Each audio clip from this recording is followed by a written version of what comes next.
Hello student, आइए शुरू करते हैं कक्षा 12 की अनिवार्य हिंदी के बारे में। हम जानेंगे अनिवार्य अनिवार्य हिंदी, जिसमें क्या क्या सिलेबस हैं, क्या क्या पाठ्यक्रम है, उसको हम विस्तार से जानने की कोशिश करेंगे। तो देखिए विद्यार्थियों, आपकी फर्स्ट किताब आरोह भाग 2 और वितान भाग 2, ये दो किताबें आपके अनिवार्य हिंदी के अंतर्गत रखी गई है। इसके अलावा आपके जो ग्रामर है, व्याकरण, उसके व्याकरण है और लेखन कार्य है, इनके अंदर क्या क्या चीजें आती है वो हम विस्तार से जानेंगे। जैसे व्यवहारिक व्याकरण में हम पढ़ने वाले हैं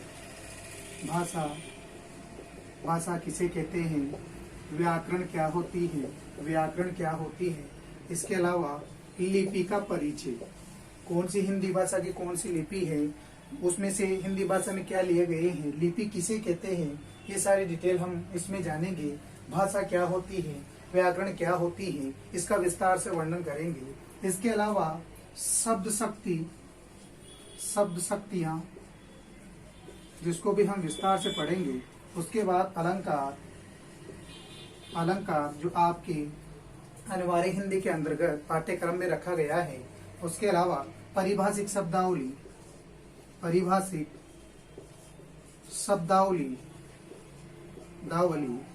इसको भी हम देखेंगे। उसके अलावा लेखन कार्य में आपके क्या क्या आता है, वो पत्र, आपको पता है पत्र दो प्रकार के होते हैं, जिसके बारे में विस्तार से चर्चा करेंगे। इसके अलावा फीचर लेखन आता है, फीचर किसे कहते हैं, कौन कौन से होते हैं और किस तरीके से लिखे जाते हैं, ये सारी डिटेल हम फीचर लेखन के अंदर लिखने वाले हैं। फीचर लेखन, इसके अलावा 12वीं के अंदर है आलेख लेखन क्या होता है, किसे कहते हैं, और फीचर और आलेख में क्या अंतर है, इस चीज को भी हम विस्तार से पढ़ने वाले हैं। इसके आगे आता है निबंध आपके लेखन कार्य के अंतर्गत रखा गया है। निबंध आप जानते हो, निबंध क्या होता है, किस तरीके से लिखा जाता है, कौन कौन सी विषयों पे लिखा जाता है, इस चीज को हम विस्तार से जानने की कोशिश करेंगे। इसके बाद आपके विज्ञप्ति आती है, विज्ञप्ति, निविदा और अधिसूचना। इन सारी चीजों के बारे में हम विस्तार से वर्णन करेंगे, पढ़ेंगे इनको। व्याकरण क्या होती है, व्याकरण के अंतर्गत 12वीं अनिवार्य हिंदी में क्या क्या रखा गया है, भाषा, व्याकरण किसे कहते हैं, लिपि क्या होती है। लेखन कार्य में पत्र, फीचर आलेख आएंगे, निबंध रहेंगे, विज्ञप्ति, निविदा, अधिसूचना जो भी है वो रहेंगे। शब्द शक्तियां क्या होती हैं, शब्द शक्ति का अर्थ क्या होता है, कितने प्रकार की होती है, ये सारी चीजें इसमें पढ़ेंगे। उसके बाद अलंकार, अर्थ क्या होता है, किसे कहते हैं और कौन कौन से अलंकार होते हैं, इसको भी हम विस्तार से जानने की कोशिश करेंगे।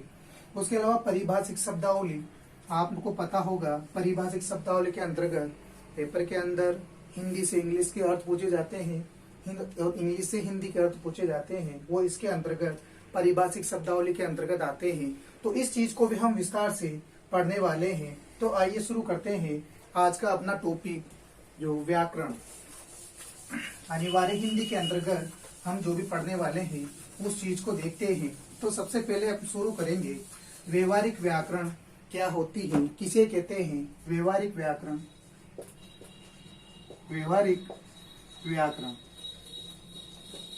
अर्थात ऐसी व्याकरण जिसको हम पढ़ के 12वीं तक आए हैं, जो हमने पहली, दूसरी, तीसरी क्लासों में पढ़ी होगी, उस व्याकरण को हम दोबारा रिपीट करेंगे और उन्हीं चीजों को अनिवार्य हिंदी के अंतर्गत क्लास 12 में रखा गया है।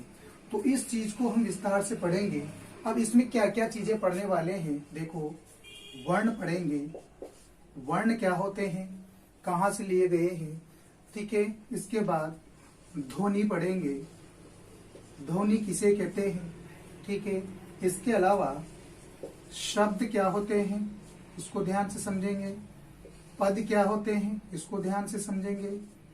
वाक्य क्या होते हैं, वाक्य किसे कहते हैं, ठीक है। इसके अलावा भाषा, इस चीज को भी हम विस्तार से समझेंगे। भाषा क्या होती है, भाषा का अर्थ क्या होता है, किन शब्दों से मिलकर के भाषा बनती है, वो सारी चीजें हम इसमें जानने की कोशिश करेंगे। उसके अलावा लिपि क्या होती है, लिपि किसे कहते हैं, और लिपि हिंदी भाषा की कौन सी लिपि है, इस चीज को भी हम विस्तार से जानेंगे। इसके अलावा वर्णमाला किसे कहते हैं, वर्णमाला, मात्रा कितनी है, मात्रा किसे कहते हैं, ये सारी चीज हम व्यवहारिक व्याकरण के अंतर्गत पढ़ने वाले हैं। और आगे व्याकरण किसे कहते हैं, व्याकरण किसे कहते हैं, व्याकरण होती क्या है, और व्याकरण का हिंदी के अंदर क्या अभिप्राय है, ये सभी चीजों को हम विस्तार से जानेंगे। तो शुरू करते